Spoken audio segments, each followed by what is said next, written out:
মৃতদেহ নিরাপদ নয়। ময়নাতদন্তের জন্য আনা এক তরুণীর মরদেহকে ধর্ষণের অভিযোগ উঠেছে লাশবাহক আবু সায়েদের বিরুদ্ধে। এই ঘটনায় জেলা জুড়ে ছড়িয়ে পড়েছে চাঞ্চল্য। ময়মনসিংহ মেডিকেল কলেজ হাসপাতালের মর্গে ঘটেছে এই লোমহর্ষক ঘটনা। গত রোববার রাতে হালুয়াঘাটে ২০ বছর বয়সী এক তরুণীর ঝুলন্ত মরদেহ উদ্ধার করে পুলিশ। শেরপুর সরকারি কলেজের অনার্স শিক্ষার্থী ছিলেন তিনি। মৃত্যুর আগে রেখে যান ২ পাতার চিরকুট। সেখানে লেখা, আমার মৃত্যুর জন্য কেউ দায়ী নয়, এই দুনিয়া থেকে আমার মন উঠে গেছে।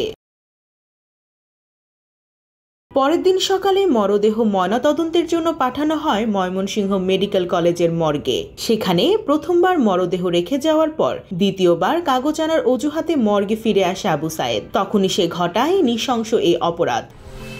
10 বছরের যাত্রা তো কেবলই শুরু।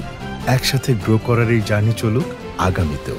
পাঠাও 10 years of growing with you।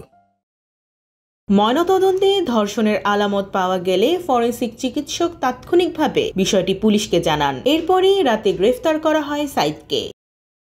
Saeed ময়মনসিংহের হালুয়াঘাট উপজেলার খন্দকপাড়া গ্রামের বাসিন্দা। গত ৩ বছর ধরে সে থানা থেকে মর্গে মরদেহ আনা নেওয়ার কাজ করছিল। ধর্ষণ ও লাশ অবমাননার অভিযোগে পুলিশের পক্ষ থেকে মামলা দায়ের করা হয়েছে। বুধবার বিকেলে আদালতে সে ভয়ঙ্কর এই অপরাধের কথা স্বীকারও করেছে। স্বীকারোক্তি দেওয়ার পর তাকে পাঠানো হয় কারাগারে।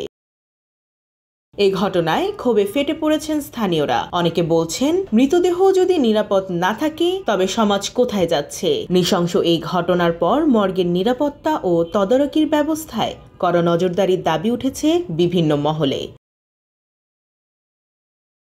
ডেস্ক রিপোর্ট, জয় দিন।